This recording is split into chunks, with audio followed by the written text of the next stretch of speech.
Hi, Irmtraut. Welcome to this interview. I'm very, very excited to have you here. And hello, everyone who is watching this. This is the second interview from the series that I'm doing with NVC trainers. And I'm really, really grateful for all of the people who are sharing this and watching this and getting inspired. And of course, I'm immensely grateful for the trainers who are agreeing to spend some time in talking about their path and their way of seeing NVC in their personal lives. And welcome, Charlotte. I really enjoyed working with you. We were working together on VIC, Virtual Intensive Training, that was taking place in European time zone last November. And before that, we were working for about half a year of shaping the way this would be. And it was such a joy to work with you. It was so with so much ease and so much lightness. I really enjoy these qualities of yours, and thank you for bringing them to the table. Yeah. Is it okay if I start asking questions? Yes. Oh, maybe I say hello to everybody. I'm very grateful for the invitation to share some of my life experiences with you and with everybody else. And yes, I hope it can inspire some people. Yeah, I'm pretty sure it would. Yeah. And yeah, as you say that you are willing to share your experiences, I wonder how it all started. I know that you're a trained doctor, if I'm right. And how does the doctor become an NVC trainer? Where did you learn about NVC, and how did it catch your attention? It started with not being a doctor, but being the wife of a teacher who was invited for a peace camp with a group of pupils. The first one was in 1994. Just after the so-called Iron Curtain came down, and there was war in the Yugoslavian countries. And where I lived back then, we had a twin town in the Netherlands. And there were people who organized a peace camp for youth from Western and Eastern Europe, including the former Yugoslavian countries.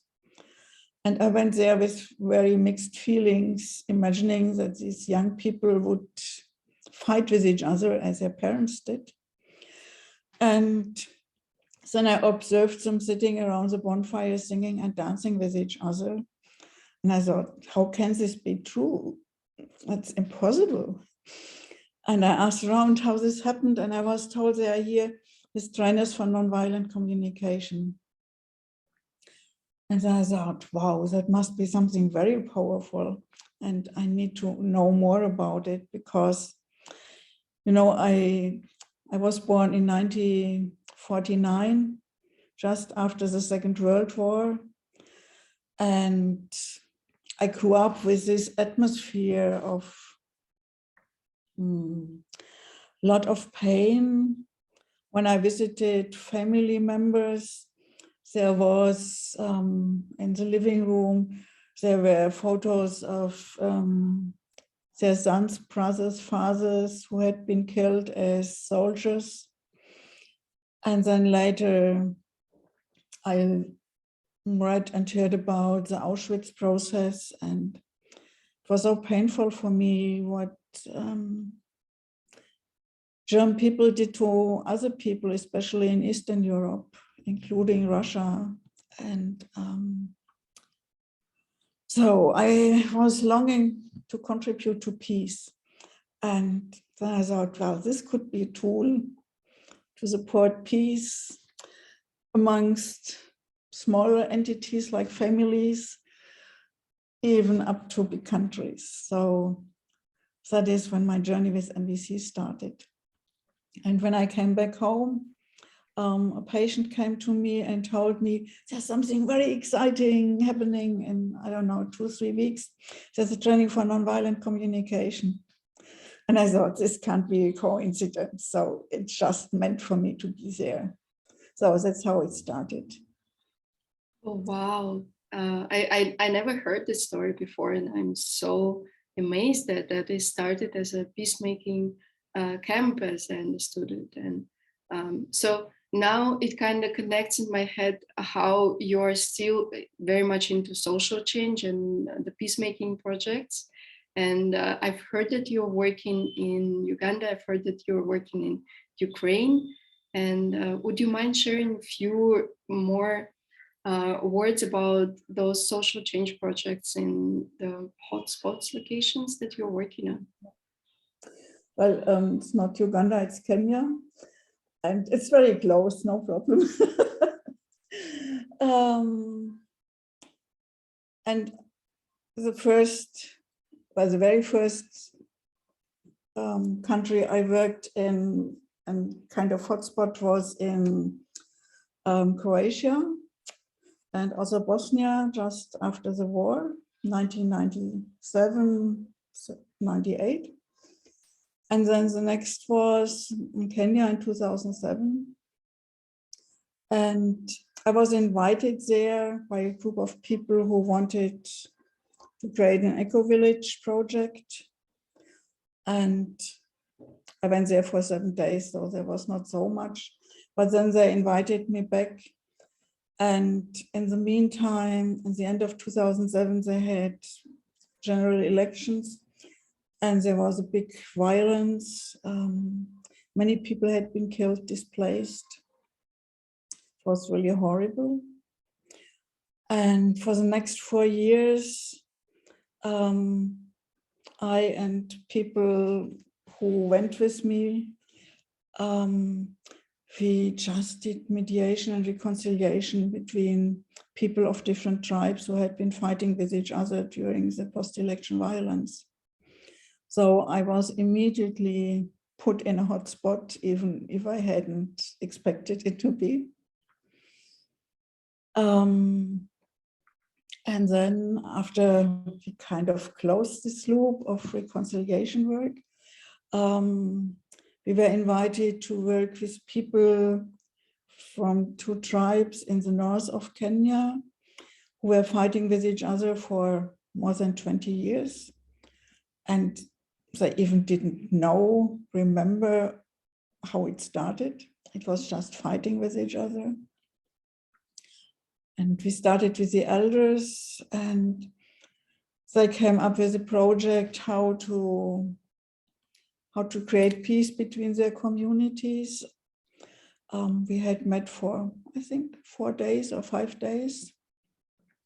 And my main approach to the reconciliation after the post-election violence and also with these people was that they would share their experiences around the violence, how it was for them, how they were suffering, how they lost loved ones.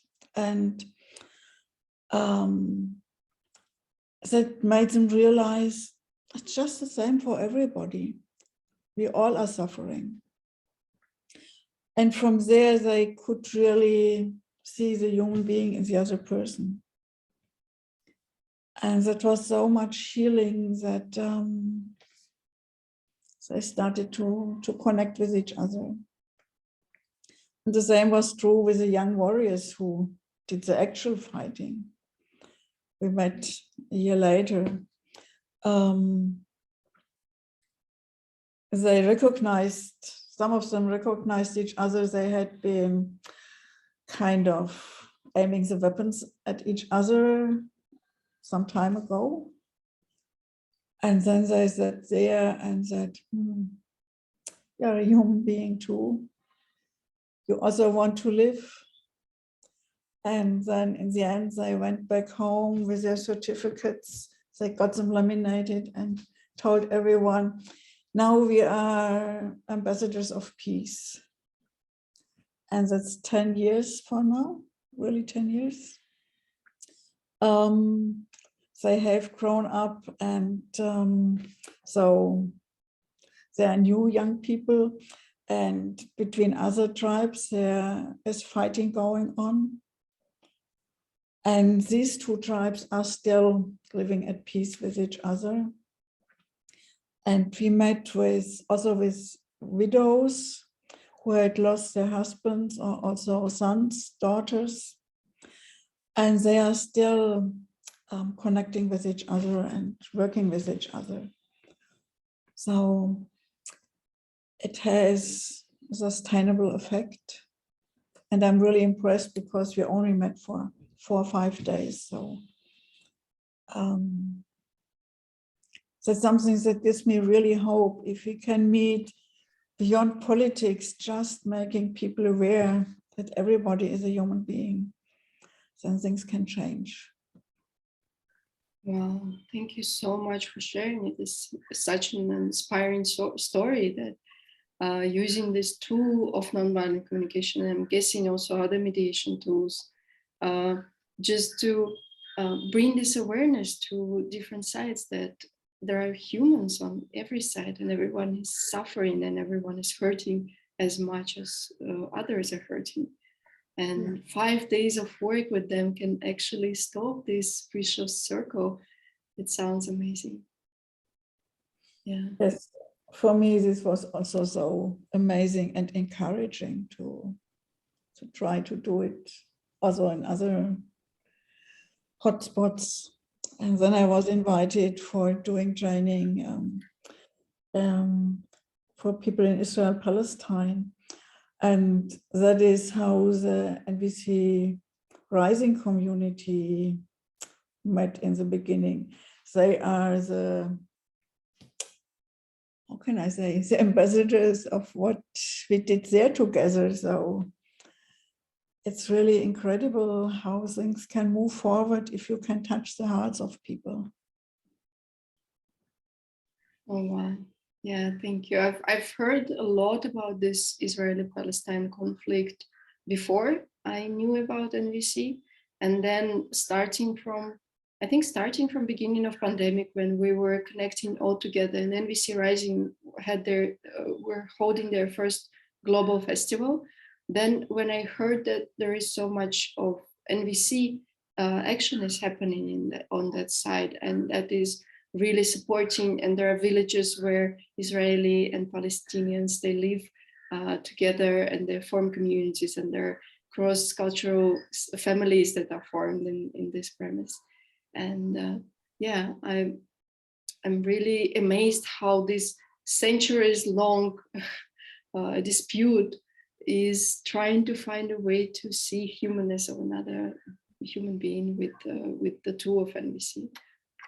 And you said that you worked on this Kenya project before, and Palestine and Israeli project also before. I'm curious, what is your current project? What are you excited, or what are you working on nowadays, if you're willing to share? Well, I had also been to Somalia, where there's still some kind of civil war going on. And this was a bigger project of UNDP, United Nations Development Program, where they wanted to support the traditional juridical system to get more stable and to include women. And I did training with the elders who are the judges in Marx, and also with the women, and then we brought the two together because they didn't talk to each other before. And now the women are included into the ruling out in reconciliation. And there was a situation, there was also scientific research with it. And so we had one group of people, women and men, who came for the training, and the others were the control group, the other half.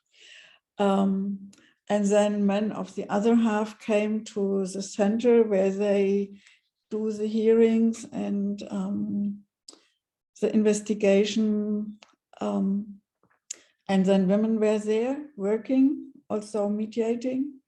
And then these elders told the women, you live here, you it's not your job to be here. Your job is to be at home, care for the family. And then the women got very upset and they called the chairman who was part of the training. And he told the other elders, the women have a right to be here. We want them to be here. We work with them and they really support the sustainability of the solutions we find. So it was really a celebration for me and for the women and also for the other elders to realize, yes, now they are part of the community and they are really visible. And there were more side effects that they also shared in their communities, how important it is to listen to each other. They started to listen to their children instead of beating them when the children didn't want to go to school. And so, and they supported stopping FGM, female genital mutilation.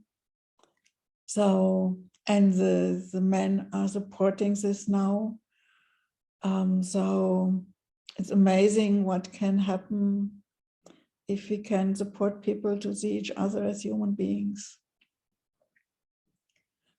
And the very last project was meeting, sadly online, with students from Bangladesh and with women and religious leaders from Sri Lanka and the Maldives.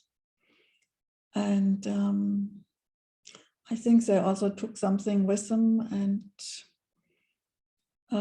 especially in the Maldives, they are facing problems with violent extremism, and I think they got some ideas how they might be able to use NVC also to connect with people and their needs they are trying to meet by violence.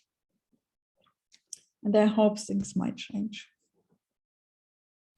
Well, thank you so much for sharing. I didn't know that there are so many projects that you're involved into, and your geography is really wide, like from Bangladesh to Kenya to Yugoslavia. And I wonder how you're talking a lot about how it gives you inspiration and hope that this tool can be so supportive to those communities who are in conflict situations. And I'm sure it also affects you personally every time you see these things. And I wonder how, if you could say a few words, how NVC affects your personal life, how it affects your relationship with yourself, with others, your sense of belonging to a community or purpose. If you could say a few words to that. Connecting with myself and being at peace with myself, that was the most important part. I started with this because before I was really in much shame and guilt about German history. Especially, I tried to avoid Jewish people, meeting Jewish people. And then getting to know Marshall and getting to know about how to deal with guilt and shame was such a relief, and it gave me so much more space to live and to, well, it expanded my whole life. And there is this one key differentiation that's so important for me. Guilt and shame on the one hand, and taking responsibility on the other hand. And with guilt and shame, I am in the past. And I cannot change the past. And that's a trap. And then I realized what I can do now is to take responsibility for my life now. What I am doing now doesn't help to feel shame. And it helps how I am acting now when there are neo-Nazis in Germany. When I meet people who hate Jewish people or Turkish people who came here to work. And so that's something I like to contribute to other people's lives. So that we can really live in the present and create a present where people can be safe and connect with each other. And that means that I'm most of the times not blaming myself anymore for anything I do. I still can regret, and that's okay. And maybe more, yeah, I would have liked to do this differently. And that's a very different energy than blaming myself. How could you do this? Are you stupid or so? It's so different, and so giving so much more energy. That's how it affected my own life. And also being able to meet with so many people all over the world. I would have never dreamt that this would be possible.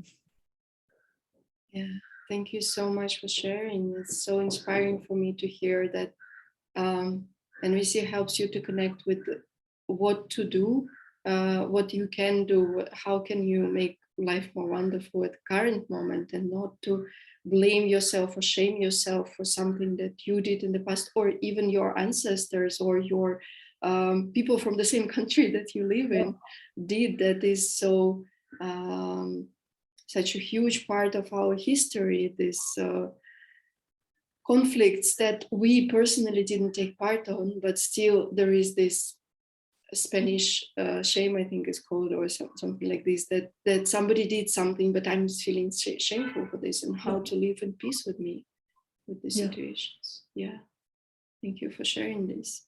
I heard you said that you can have regrets, and sometimes they come and sometimes you mourn. And if you don't mind sharing, if you have any regret from your NVC practice, what would you do differently that with the knowledge that you have now? If you can remember some instance.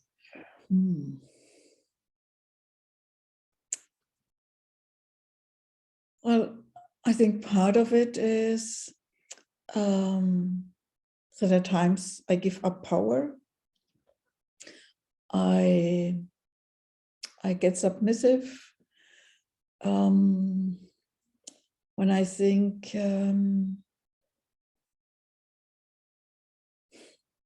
I cannot reach other people's hearts, or it's still at times a bit difficult to stand up and go for self-expression, to say stop, that's not going to work.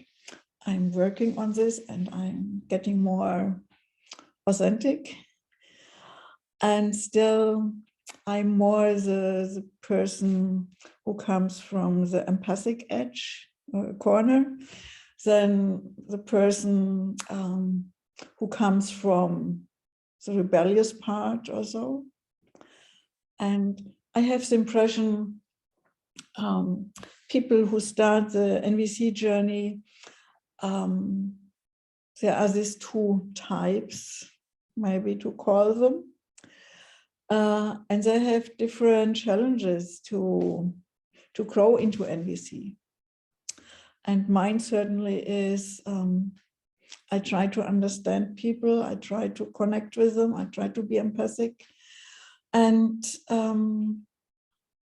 at times, it still takes much energy to stand up and say stop until here, and that's not going to go any further. And I'm getting better in this. I'm celebrating constant progress and constant growth and never-ending development of the skill. And yeah, also hearing that you're saying that there is these two different sides of the scale for people who are more listening and understanding, and people who are more willing to share their concerns, to push sometimes their point of view, and that we're constantly like moving on this scale. Are we more listening now, or we're more expressing now? and that is a work in progress for you at this moment. Yeah, thank you for sharing this. And I also want to ask, my favorite question is about dream. Do you have a dream? Do you have that dream or a dream, or what are you wishing for the world and for the society, for global community, if there is one? I have big dreams. My very biggest dream is that everybody in the world will be able to see the other person independent of face, color of skin, country they are living in, language, as a human being. And I think we are on the path to it. I recently got to know about the research. I don't remember the person who did it. I think Erika Chenoweth or something like this. That she found out that the critical mass is not more than 50% of people, it is 3.5%.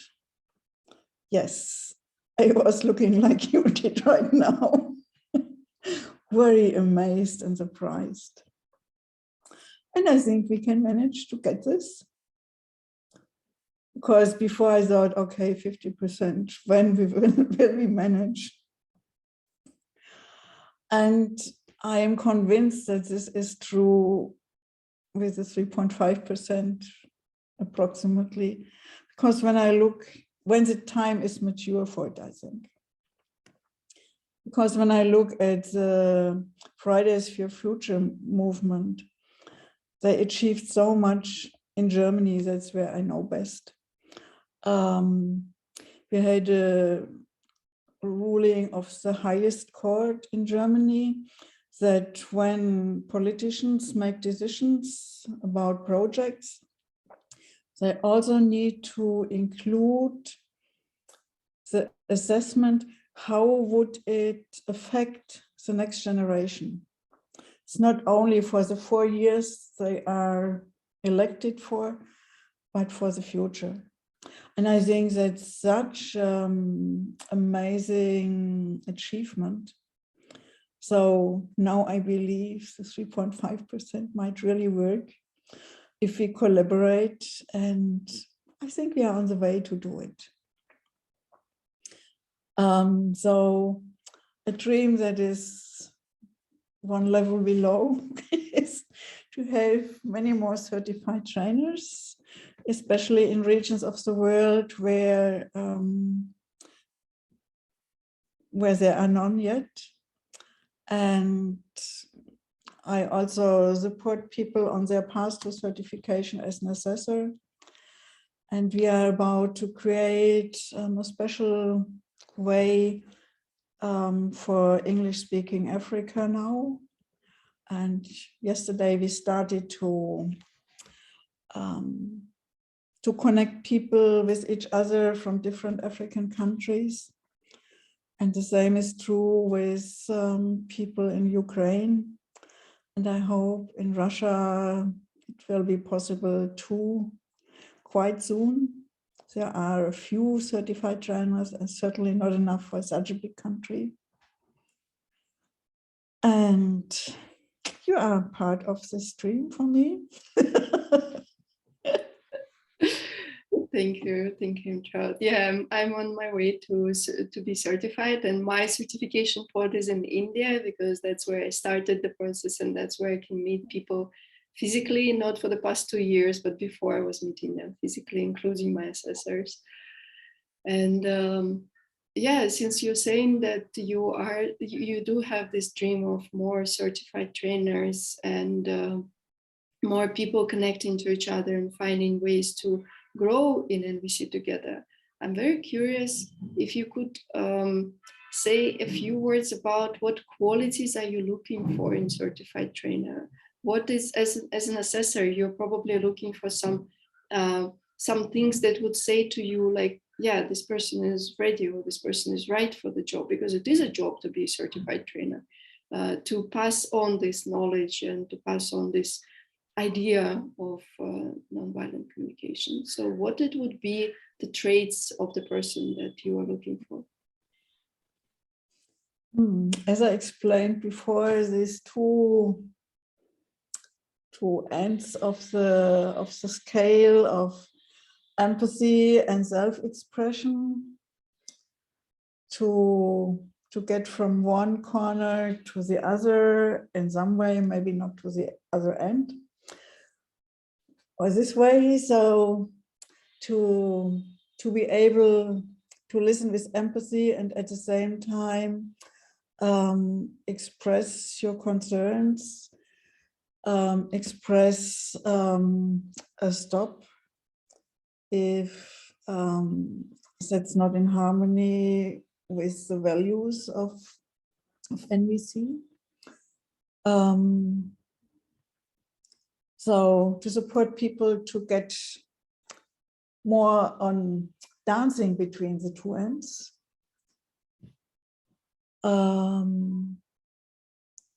To express authentically, and I don't say honestly because I think it's different.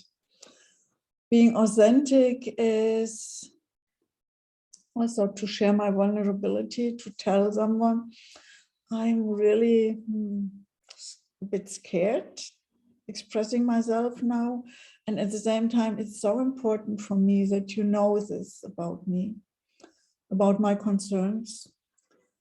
Are you willing to listen to me? So I think that's more trying to connect with the other person, to create a heart-to-heart connection. And being authentic, in my experience, also kind of creates a safe space for the other person to be authentic. That's one thing. The other is committed to go through old pain. We all carry in one way or the other.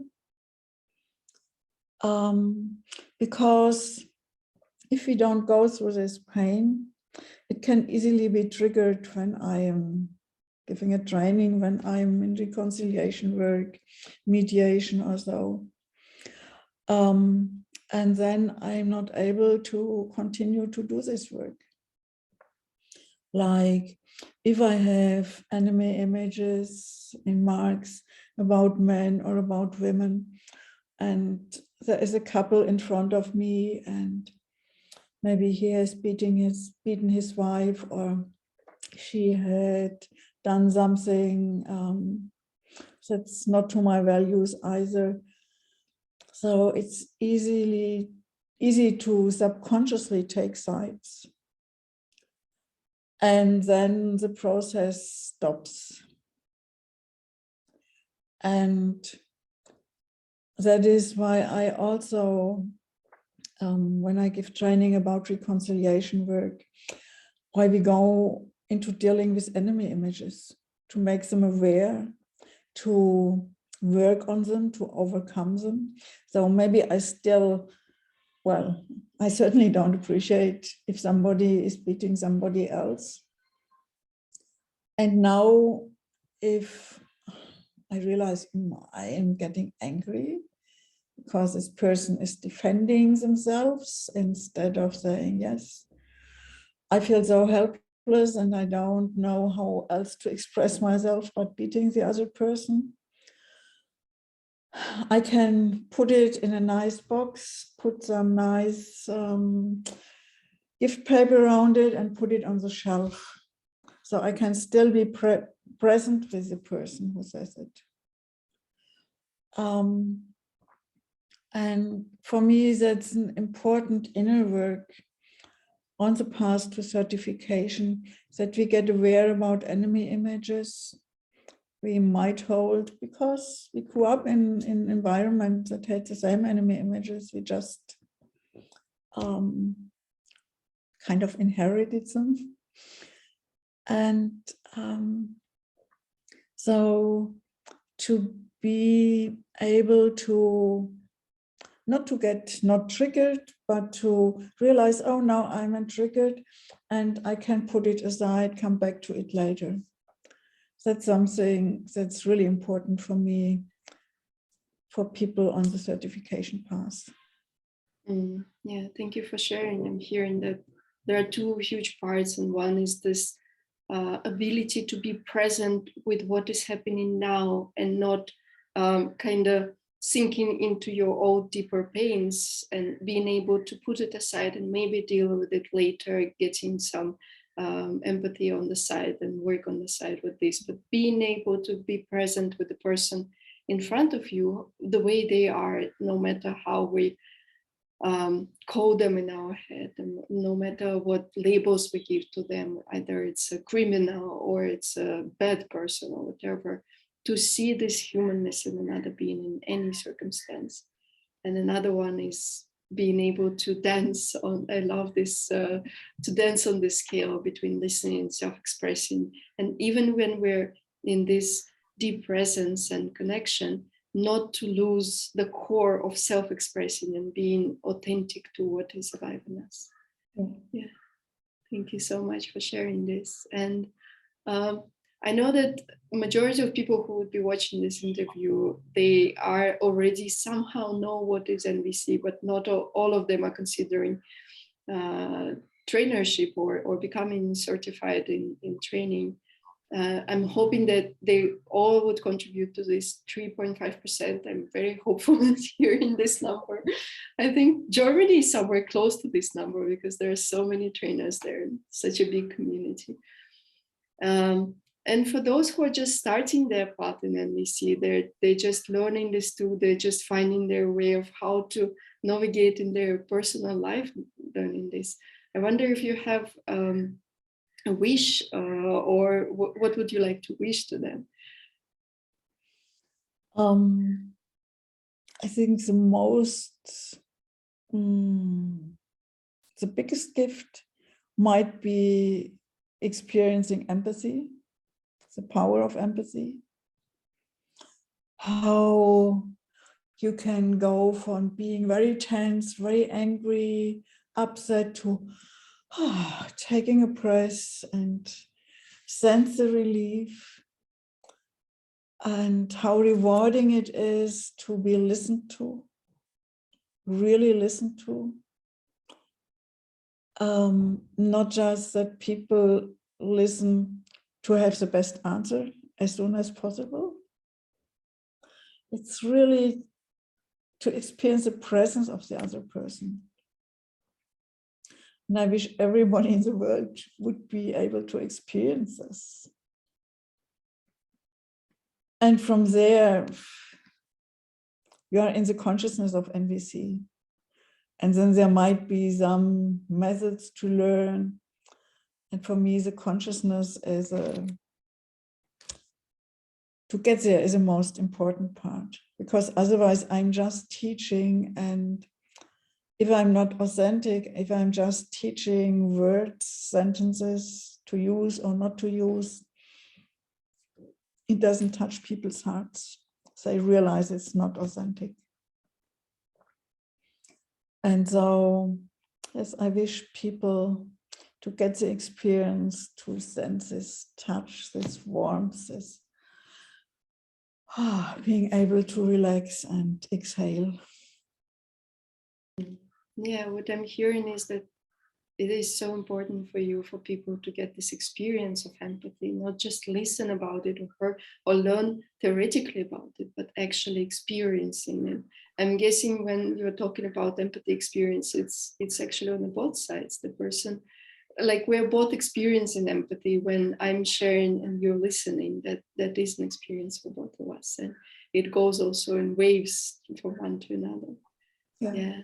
And the second part, I'm hearing that you really wish people to be together in this, to practice together, to be in community, to find this safe playground where they can, as Louise said, they can practice. Wow, it was so sweet and so touching for me to hear your stories and to hear what you were sharing. And I would speak with you for many more hours, but I know that I value your time, and I value the time of people who are listening to this interview or watching it. I want to thank everyone who watched to this to this part, and thank you so much for your attention. And please do spread the word. Please, let's create this 3.5% all together. Let's enlarge our community and have as many practitioners as it needs to be critical mass to shift this paradigm of violence, to really see humanness of each other and being connected in this and being together and experiencing this empathy presence with each other. And thank you so much, Imtrud, for your time and energy, and for all your work that you are doing during these years. It sounds absolutely amazing. Thank you. And I have one last message. For me, it's not important that everybody gets a certified trainer, becomes a certified trainer. We need urgently teachers who can listen with empathy to their students. We need nurses and doctors who can listen with empathy to patients. We need judges who can listen with empathy. So for me, it's not important that everybody becomes a trainer, but everybody gets the skills of empathy and self-expression. Yeah, beautiful. Yeah, that you don't have to be a certified trainer to pass on the skills. You can do it with doing whatever you're doing. If you're a project manager, you can listen to your team. If you're a nurse, you can listen to the patients and to the doctors who need just as much empathy as patients. Yes. Yeah. Anywhere you go, anything you do, as Marsha was saying, you can touch one person at a time with this beautiful presence of empathy. Such a beautiful message. Thank you so much, Imtrud, and thank you so much to everyone watching it, and see you soon. Hoping to see you soon. Bye. Bye.